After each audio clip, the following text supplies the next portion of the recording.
आप मानते हैं कि नाम चलता आ रहा था जो 2017 में जो है वो कटा है? देखिए कागज़ों में है, इसमें कोई शक नहीं, मैंने तो इनकार किया ही नहीं है। अब वो नहीं है, तो मैंने अगर ये मसला अब बनता तो 2017 में ना कटा होता। इसलिए कहीं न कहीं कुछ ना कुछ तो होगा ही। तो इसलिए मैं ये कहना चाहता हूँ कि ये ज़मीन आज भी मेरी नहीं है, पहले भी मेरी नहीं थी। सरकार उन्हीं के हिसाब से जो डिमांड कर रहे हैं उस पर कार्रवाई करेगी।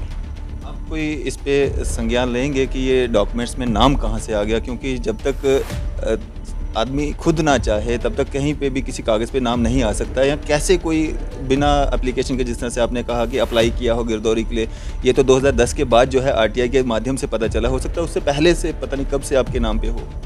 देखिए बिल्कुल इसके बारे में मैंने भी कहा है, तो वो खास बातचीत में मौजूद है हमारे साथ पूर्व डिप्टी सीएम व भाजपा सीनियर नेता कविंद्र गुप्ता जी। सर, स्वागत है आपका न्यूज़ सर इंडिया में। शुक्रिया जी। सर, आज सुबह से ही कुछ इंटरव्यूज़ आपके आ रहे हैं जिसमें आप जो सरकारी लैंड जो कैंख में है उसका जो आरोप आप पे लगा कि वो ज़मीन आप पे आपकी है, तो उसको आप नकारते हुए नज़र आ रहे हैं, क्या पूरा मामला है? देखिए बड़े दिनों से मैं मीडिया के माध्यम से सुन रहा था कि मेरी कोई ज़मीन है। जी। मैंने पहले ही भी बहुत बार कहा मेरी कोई ज़मीन नहीं है। आखिरकार जब बार बार लोग आकर के पूछते हैं तो मैंने तहसीलदार साहब से कांटेक्ट किया, उनसे वो नकल ली है, किसने चढ़ाई, किसने उतारी। 2016-17 की वो वहाँ से ज़मीन काट दी गई है। अब इसकी जांच तो खैर बाद में होगी, लेकिन 2016-17 में मैं सत्ता में था। जी। अगर मैं कोई गलत काम करना चाहता तो मैं वहाँ भी करवा सकता था। किसी ने काटी है, अच्छी बात है। और जो लोग इस पर कह रहे हैं वहाँ पर पीला पंजा चलना चाहिए, वहाँ पर ये जो सरकारी बोर्ड लगना चाहिए, मैं भी उनके साथ खड़ा हूँ और मैं उनको कहता हूँ कि पीला पंजा जरूर चलना चाहिए जी। और वो जो सरकारी लैंड पर सरकारी बोर्ड ही लगना चाहिए। बस मुझे इतना कहना है। सर, 2010 से जो है 2017 तक का जो गिरदौरी नकलें जो निकाली गई हैं आरटीआई के माध्यम से, उसमें सब जगह कविंद्र गुप्ता सन ऑफ वृंदावन गुप्ता बिल्कुल, मैं आपकी एड्रेस बात जो है वहाँ का जानीपुर का बिल्कुल बताया मैं गया आपकी बात से इनकार नहीं कर रहा हूँ, मैं आपकी बात से बिल्कुल इनकार नहीं कर रहा हूँ। मैंने जिस प्रकार से मैंने भी उनको जानकारी लेने के लिए कहा है कि ये किसने करवाई थी, किसने की थी, और ये अगर काटी भी तो किसने काटी, अगर उसके लिए कोई एप्लीकेशन तो लगी होगी, उसके लिए कोई वो तो लगा होगा। इसलिए वो चीज़ें तो आ गई, लेकिन लेटेस्ट रिकॉर्ड मेरे पास नहीं है, ना तो मैं इसको बारे में जानता था, ना मुझे ज़रूरत है किसी ज़मीन की। तो कुल मिलाकर के मुझे यही कहना है कि जो लोग इस बारे में डिमांड कर रहे हैं उनकी बात मानी जानी चाहिए। वहाँ पर इंक्रोचमेंट अगर कोई है तो उसको इंक्रोचमेंट ड्राइव के माध्यम से ख़त्म करना चाहिए। जो रोज़ रोज़ की ये बातें होती हैं, जी। कोई भी व्यक्ति सरकारी ज़मीन को नहीं ले, ये अच्छी बात है, और मैं इस ज़मीन से अपना होने का इनकार करता हूँ। सर, अगर हम 2010 के बाद की बात करें, जो नाम सामने आ रहा है, जो डॉक्यूमेंट्स मैंने भी आपको व्हाट्सएप पे सेंड किए हैं और आपने देखे भी हैं, तो उससे आप उसको जिस तरह से कह रहे थे कि कविंद्र गुप्ता और कोई भी हो सकता है, मेरा नाम नहीं है, क्या आप उसको नकारते हैं, या मैंने मैंने वो बिल्कुल नहीं कहा। कविंदर गुप्ता के फादर का नाम श्री वृंदावन गुप्ता था। दिल्ली एक्सेलसियर लेन में मैं रहने वाला हूँ, इसमें कोई जान नहीं, लेकिन इसकी पता लगना चाहिए कि ये किसने चढ़ाया और किसने किया।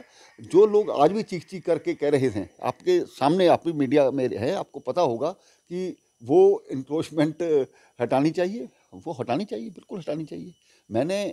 मुझे अपने आप पर विश्वास है, इसलिए मैंने कहा था कि वहाँ पर गौशाला बने, वहाँ पर अनाथ आश्रम बने, किसी गरीबों को अगर वो ज़मीन काम आती है। लेकिन सरकार की ज़मीन है, सरकार ही इस पर तय करेगी, मैं तय करने वाला कोई नहीं होता। तो आप मानते हैं कि नाम चलता आ रहा था जो 2017 में जो है वो कटा है? देखिए कागज़ों में है, इसमें जी। कोई शक नहीं, मैंने तो इनकार किया ही नहीं है। जी। अब वो नहीं है, तो मैंने अगर ये मसला अब बनता तो 2017 में ना कटा होता। इसलिए कहीं ना कहीं कुछ ना कुछ तो होगा ही। तो इसलिए मैं ये कहना चाहता हूँ कि ये ज़मीन आज भी मेरी नहीं है, पहले भी मेरी नहीं थी। सरकार उन्हीं के हिसाब से जो डिमांड कर रहे हैं उस पर कार्रवाई करेगी। तो आप कोई इस पे संज्ञान लेंगे कि ये डॉक्यूमेंट्स में नाम कहाँ से आ गया? क्योंकि जब तक आदमी खुद ना चाहे तब तक कहीं पे भी किसी कागज़ पे नाम नहीं आ सकता, या कैसे कोई बिना एप्लीकेशन के, जिस तरह से आपने कहा कि अप्लाई किया हो गिरदौरी के लिए, ये तो 2010 के बाद जो है आरटीआई के माध्यम से पता चला, हो सकता है उससे पहले से पता नहीं कब से आपके नाम पे हो। देखिए बिल्कुल इसके बारे में मैंने भी कहा है, तो वो जो भी इनके पास रिकॉर्ड रहता है, मुझे तो पहले जो पता लगा तो मैं वाकई में इस चीज़ के लिए मुझे अपने आप में आया।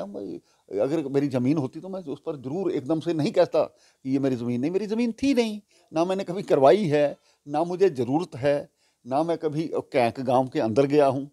जो मैंने 2 दिन पहले उसे वो कोई कहते कि यहाँ से कोई जानीपुर से लेकर के जो अखनूर को रास्ता जाता है, वहाँ से कोई जंगल है, जी। शायद मुझे जो जानकारी मिली है, तो मैं यही कहता हूँ कि मुझे उससे कोई लेना देना नहीं है। जो वो डिमांड कर रहे हैं वो डिमांड होनी चाहिए। हालांकि अगर मेरे नाम है तो वो सज़ा मुझे भी मिलनी चाहिए, जो बाकियों को मिलती है, वहाँ पर बिल्कुल वो पीला पंजा चलना चाहिए।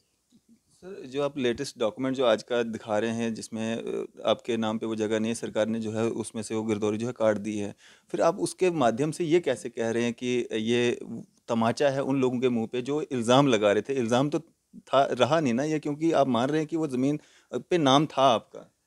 वही पहले जो किसी ने किसने चढ़ाया इसकी जांच तो बाद में होगी, लेकिन अब वो जो रोज बोल बोल करके कहते हैं कि कल की आप उनकी एक बार सुनिए कि उन वहाँ पर जाकर के पीला पंजा क्यों नहीं चलाते, वो अमीरों की ज़मीन।